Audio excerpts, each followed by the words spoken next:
right, let's move on to a Jet story here, and I think I'm kind of buying into Robert Saleh a little bit. Hearing him kind of talk, I kind of like it in these press conferences and all that. Dan Campbell, I'm still completely out on. I do not think that man's going to work, but this Robert Saleh, he might be winning me over a little bit, so I'm all about him.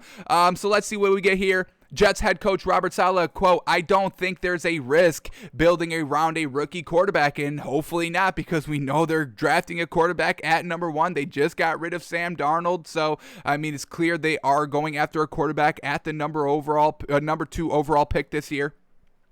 But let's see what we get from Robert Saleh here in this article. A couple of quotes, so let's read them. Here we go. Quote, "I don't think there's a risk.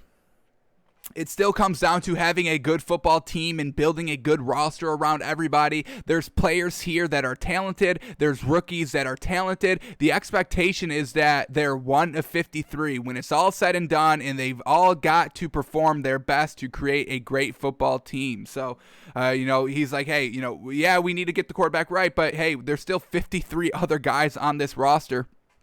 And we've seen that happen. I mean, we've seen, Ryan Tannehill be a little bit of a game manager in the postseason and get to the AFC Championship game. We just saw Tom Brady not perform the best in that playoff run this year, through a lot of interceptions, especially against that Packers team, and the defense steps up. So, I mean, yeah, the quarterback is a real important position to get right, but it's not the end-all be-all. You can get to, I mean, look what happened to the Jets in, 2010 to 2013, where they had, Rex Ryan as their head coach, a great defensive mind, back then, before he kind of got figured out and now is, on ESPN talking.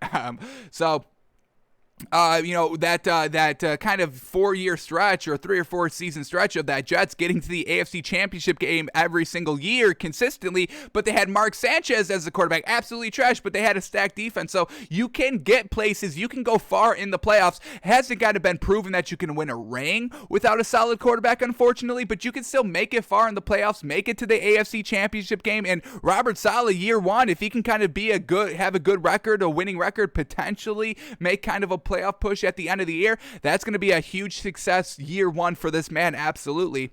So he's not kind of, he's not fretting on this kind of, quarterback decision. Couple of more quotes here. "So as far as pressure is concerned, there's no pressure on me. There's always pressure. There's always pressure to put together the best football team we possibly can, regardless of who's playing. I'm very comfortable with every decision that's made, and it's our job to put him in the best position to be successful. And not just the quarterback, but every single player that takes the field." So I'm kind of buying it, man. I'm kind of buying him a lot more than Dan Campbell and these other kind of, first-time head coaches out here. We know he's more of a kind of a defensive, minded head coach. More of a kind of, energizer on the field. I mean, if you don't know his name, you will know him just by looking at him. Oh, that's the guy in the 49ers that's jumping on the sideline all freaking game, getting everybody motivated. I don't really think that translates very well to a head coaching position. Like we've been saying, I mean, that's definitely somebody you want on your team. Absolutely. Get the guys pumped. You have to build, your kind of own momentum most of the time in big games, and he does that absolutely perfectly. But I'm a little hesitant to see if that's going to translate to a head coaching position.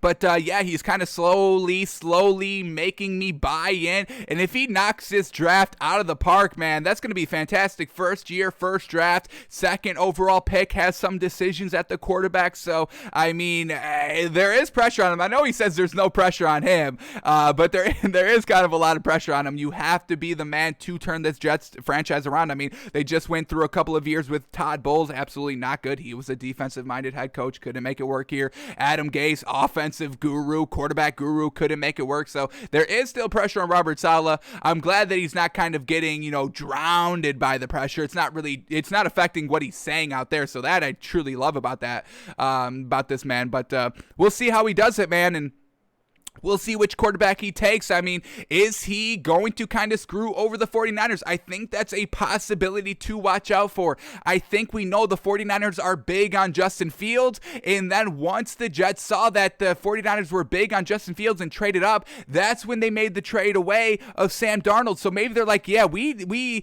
kind of like Zach Wilson, but we see the 49ers loving Justin Fields. He's from the 49ers. Maybe it kind of screws them over a little bit and takes Justin Fields at number 2, leave Zach Wilson for number 3. So it's definitely going to be interesting, man. And I cannot wait for this draft. I know I'm saying this every single show, but I truly cannot wait for this draft. If Robert Saleh takes Justin Fields at number 2, he will be my favorite head coach of all time, honestly, of screwing over the 49ers there at number 3, trading up, trading away first round picks in the next 2 years drafts to try and get Justin Fields. And Robert Saleh's like, no, we want Justin Fields. You should have traded up for us. You should have traded up to number 2. Unfortunate.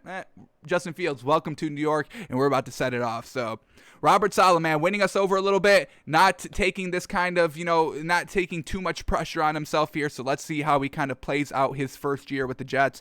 Definitely, I mean, folks, there's so many storylines to talk about. I cannot wait for the NFL season to get closer. We can go a little bit more in depth after the NBA season.